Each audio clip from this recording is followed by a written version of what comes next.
This is exciting. I got some new software and some new hardware, so I'm looking forward to giving it a try. Let me know what you think about it. Leave some comments in there. If you have any questions, definitely let me know. So we're going to talk about S-Corps. I promised to release a video about that. And first, got to give you the disclaimer. So I am a certified public accountant by the state of Virginia, but I am not your certified public accountant. So everything that I'm telling you is for entertainment purposes only, and do with it what you will. Okay, so we said that S-Corp status could actually save us a lot of money. It really depends upon how much profit we have at the end of the year that will determine the cost benefit of it. So let's take a quick look. Generally, people open up an LLC. There's a Nicki Minaj song about it, so it's getting a lot of press all the time. But really understand that an LLC is a chameleon. It can be taxed any way you want it to be. It could be taxed as a sole proprietor, meaning it goes directly to you. It could be taxed as a C Corp. With the current administration laws right now, it doesn't really make sense to be taxed as a C Corp, but you also have the option of being taxed as an S Corp, and we're going to look at the benefits of that shortly. So assuming that you make $40,000 in this example, you have an LLC, you're a single owner, you're going to be assessed 15.3% in what's called Social Security. Now, if you're self-employed, we call it self-employment tax. If you work for somebody else or work for a company, it could be your company, we just call it FICA, Social Security, okay? So the $40,000, it says 15.3%. That's a big chunk of change. $6,120 going directly to Uncle Sam.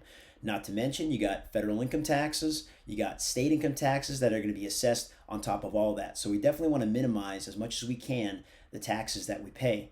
Uncle Sam is our business partner, whether we know it or not. But we want to make sure that he gets his fair share, but also that we get our fair share. Assuming that you make the same $40,000, you can elect to become an S Corp. You can do this pretty much at any time. IRS wants you to do it early, but it may not make sense to you for reasons that we're about to discuss shortly.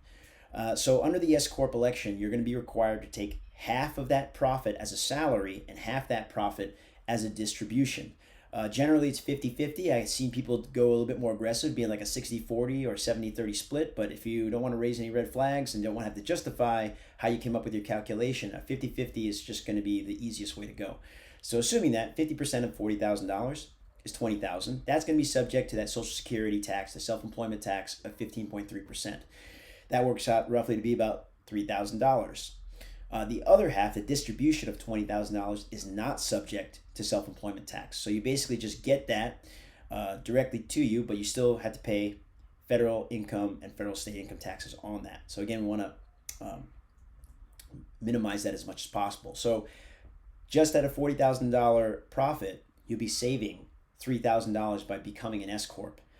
Now with that, you do have some costs. For instance, as an LLC, you don't have to prepare another tax return.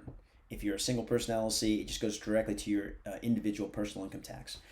As an S Corp, you got to file what's called an 1120S. So that your accountant may charge you $1,000, $1,500, depending upon how expensive they are.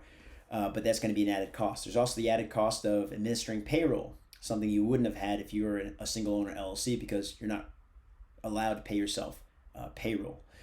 Okay, so add all those up. It could be $3,000. It could be less. So generally about $40,000 is when we want to consider thinking about converting to an S Corp. And you can see that the more you're actually making, the more you're going to save. And that's, of course, up to about $140,000 because $140,000 of your wages is going to be subject to the full 15.3%. Beyond that, it actually gets reduced. So you can save a pretty good chunk of change. Hope that was helpful to you. Let me know what other questions you have and what other videos I can make so we can test out this new equipment.